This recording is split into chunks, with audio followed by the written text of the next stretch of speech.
Saludo a esta hora en el CIA, Sistema Informativo de las Américas, al hombre que mueve las masas en las centrales obreras, Julio Roberto Gómez, de la CGT. Julio Roberto, muy buenos días, bienvenido al CIA, Sistema Informativo de las Américas. Sí, muy buenos días para todos ustedes en los estudios y para los distinguidos seguidores de este importantísimo medio de comunicación. Julio Roberto Gómez, como presidente de la CGT, tengo que preguntarle su visión y su posición frente a lo expresado por el presidente Iván Duque de este piso mínimo social decreto 1174. Bueno, vamos por partes. El decreto 1174, tal como lo hemos analizado las centrales obreras, la CGT, la CUT, la CPC, la Confederación Democrática de Pensionados y la Confederación de Pensionados de Colombia, es abiertamente inconstitucional. Hoy precisamente se reúnen los equipos jurídicos de estas organizaciones para elaborar el documento e instaurar la demanda por inconstitucionalidad y porque precisamente no respeta la progresividad de todo lo que tiene que ver con la seguridad social y los convenios y recomendaciones de la OIT. De tal manera que cualquiera que sea la presentación que se le pretenda dar a esta situación, es un hecho que en la práctica constituye una reforma laboral, en la práctica constituye una situación de inseguridad para los trabajadores. Los pisos mínimos de protección social, de los cuales habla, o más bien ha comprado la Organización Internacional del Trabajo, son una situación totalmente distinta a lo que se aprobó en el Plan Nacional de Desarrollo del año anterior, si no estoy mal, en su artículo 193. Consecuencialmente, de la presentación que quieran, nos merece un profundo respeto la defensa que hace el señor ministro del Trabajo de este decreto, pero definitivamente ni respeta los pisos mínimos de protección social, pero lo que sí elabora en la práctica es una reforma laboral. Una vez más, la institucionalización del trabajo por horas, con el pretexto de proteger a los sectores más vulnerables de economía informal, pero que en la nación no puede ser peor para estos trabajadores que ahora crecen de una manera vertiginosa por cuenta de la pandemia, por cuenta de empleos, por cuenta de la precarización laboral a que están siendo sometidos los trabajadores. El propio DANE dice que se han perdido más de 4,5 millones de empleos. Entonces, eso significa la proletarización de la clase media.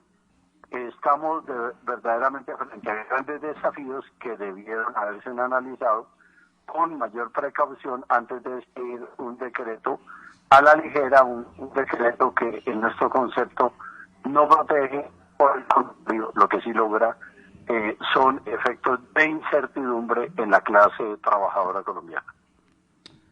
Julio Roberto, una columna de uno de nuestros periodistas desde Armenia fue titulada Eufemismos. ¿Será que estamos cayendo en esa tendencia de eufemismos? Ya no decimos masacres, sino decimos homicidios selectivos. Ya no decimos en reforma laboral, sino, como lo ha dicho el presidente Iván Duque, piso mínimo social. O sea, lo que usted destaca en lo que nos plantea es, el término es lo de menos, el efecto es el mismo.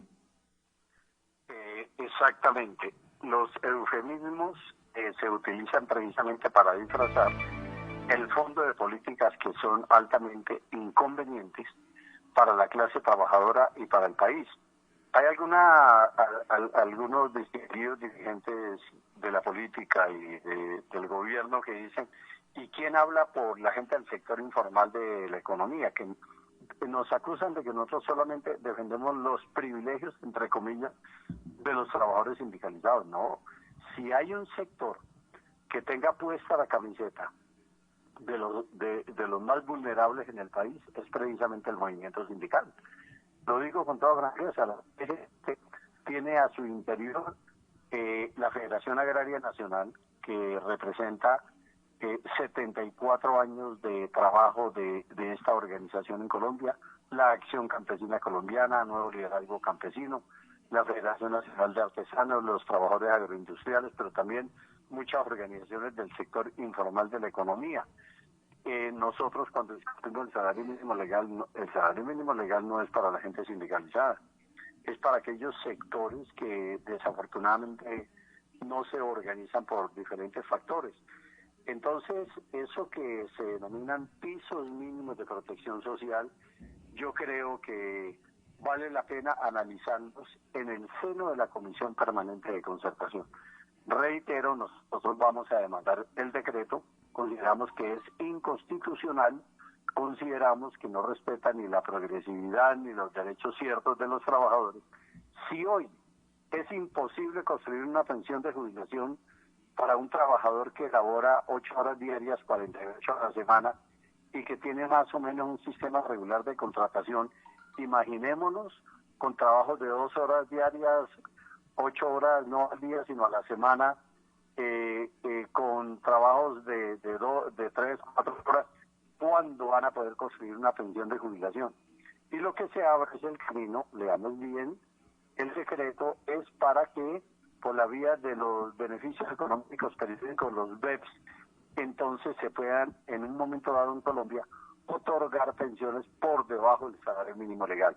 De tal manera que toca con lo laboral, toca con lo pensional, y por ello, en tono menor, en un tono reflexivo, le decimos al señor ministro del Trabajo, al doctor Ángel Custodio Cabrera, que por favor convoque la Comisión Permanente de Concertación y que ahí discutimos el tema.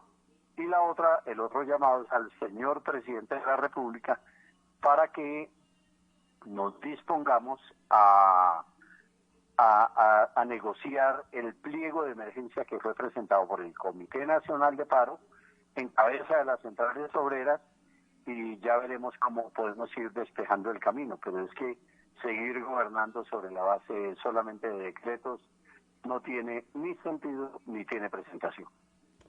Es Julio Roberto Gómez, presidente de la CGT, el hombre que siempre analiza muy bien los temas laborales en Colombia. Y no lo puedo dejar ir, Julio Roberto, sin la pregunta del momento.